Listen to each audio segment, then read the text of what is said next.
त्रिजटा शनि बोली कर जोरी, मातु विपत संगिन ते मोरी, तजो देह करु बेग उपाई, दुसह बिरहु अब नहीं सह जाई। सीता जी हाथ जोड़कर त्रिजटा से बोली, हे माता, तू मेरी विपत्ति की संगिनी है, जल्दी कोई ऐसा उपाय कर जिससे मैं शरीर छोड़ सकूं। विरह असहा हो चला है, अब यह सहा नहीं जाता। आने काठे रचु चिता बनाई, मातु अनल पुन देहि लगाई, सत्य करहि मम प्रीति शयानी, सुने को श्रवण शूल समबानी। काठ लगाकर चिता बनाकर सजा दे हे माता, फिर उसमें आग लगा दे। हे शयानी, तू मेरी प्रीति को सत्य कर दे। रावण की शूल के समान दुख देने वाली बाणी कानों से कौन सुने। सुनते बचन पद गही समुझाइस, प्रभु प्रताप बल सुजसु सुनाइस, निशन अनल मिल सुन सुकुमारी, अस कहि सो निज भवन सिधारी। सीता जी के वचन सुनकर त्रिजटा ने चरण पकड़कर उन्हें समझाया और प्रभु का प्रताप बल और श्रेयस सुनाया। उसने कहा, हे सुकुमारी सुनो, रात्रि के समय आग नहीं मिलेगी। ऐसा कहकर वह अपने घर चली गई। कह सीता विधिभा प्रतिकूला, मिलहि न पावक मिटहि न शूला, देखत प्रगट गगन अंगारा, अवने न आवत एक उतारा। सीता जी मन ही मन कहने लगी, क्या करूं विधाता, ही विपत्ति हो गया। न आग मिलेगी न पीड़ा मिटेगी। आकाश में अंगारे प्रकट दिखाई दे रहे हैं, पर पृथ्वी एक भी तारा नहीं आता।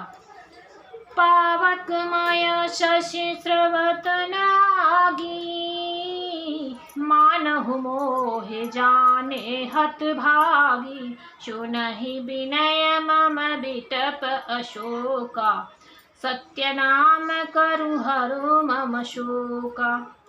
चंद्रमा अग्निमय है, किंतु वह भी मानो मुझे हत भागनी जानकर आग नहीं बरसाता।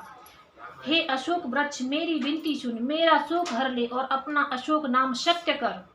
नूतन केशलय अनल समाना, देह अगन जन करहि निदाना, देखे परम बिरहा कुल सीता, सोचन कपिह कलप शम बीता।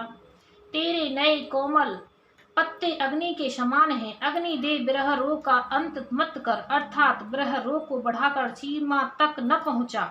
सीता जी को विरह से परम व्याकुल देकर वह क्षण हनुमान जी को कल्प वृक्ष के समान बीता।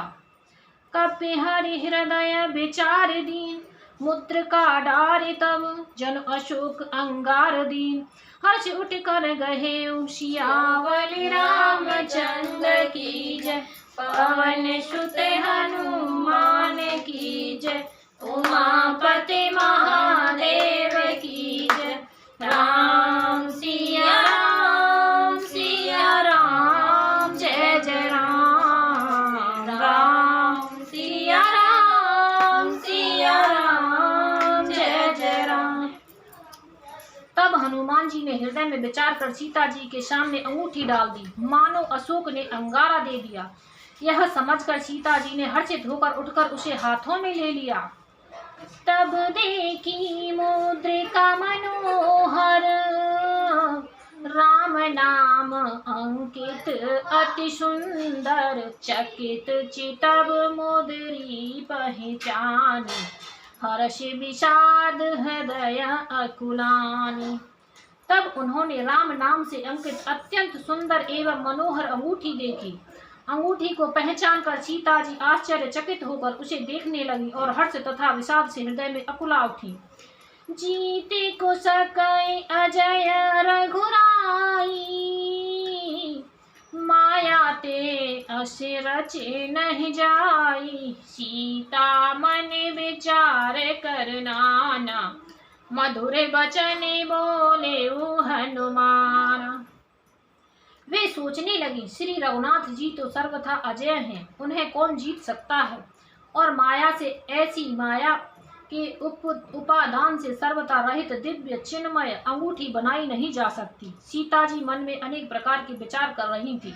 इसी समय हनुमान जी मधुर वचन बोले, रामचंद्र गुण बरनी लागा, सुनत ही सीता कर दुख भागा, लागी सुने श्रवण मन लाई, आदि हुते सब कथा सुनाई। वे श्री रामचंद्र जी के गुणों का वर्णन करने लगे, जिनके सुनते ही सीता जी का दुख भाग गया। वे कान और मन लगाकर उन्हें सुनने लगी। हनुमान जी ने आदि से लेकर सारी कथा कह सुनाई। श्रवणामृत जेहि कथा सुहाई, कहीं सो प्रगट होत किन भाई, तब हनुमंत निकट चल गयम, फिर बैठी मन विस्मय भयम। सीता जी बोली, जिसने कानों के लिए अमृत रूप यह सुंदर कथा कही, वह हे भाई प्रकट क्यों नहीं होता। तब हनुमान जी पास चले गए। उन्हें देखकर सीता जी फिरकर मुख फेर कर बैठ गई। उनके मन में आश्चर्य हुआ। राम दूत में मातु जानकी, सत्य शपथ करुणा निधान की, यह मुद्रिका मातु में आनी, दीन राम तुम कह सहिदानी। हनुमान जी ने कहा, हे माता जानकी, मैं श्री रामचंद्र जी का दूत हूँ, करुणा निधान की सच्ची शपथ करता हूँ। हे माता, यह अंगूठी मैं ही लाया हूँ। श्री राम जी ने मुझे आपके लिए यह शहिदानी निशानी या पहचान दी है। नर बानर ही संग कहूँ कैसे, कहीं कथा भई संगति जैसे। सीता जी ने पूछा, नर और वानर का संग कहो कैसे हुआ। तब हनुमान जी ने जैसे संग हुआ था वह सब कथा कही। कप के वचन सप्रेम सुनि उपजा मन विश्वास, जाना मन क्रम वचन यह कृपा सिंधु कर दास। सियावर रामचंद्र की जय, पवन सुत हनुमान की जय, उमापति महादेव की जय। राम सिया राम जय जय राम, राम सिया राम जय जय राम। हनुमान जी के प्रेम युक्त वचन सुनकर सीता जी के मन में विश्वास उत्पन्न हो गया। उन्होंने जान लिया कि यह मन वचन और कर्म से कृपा सागर श्री रघुनाथ जी का दास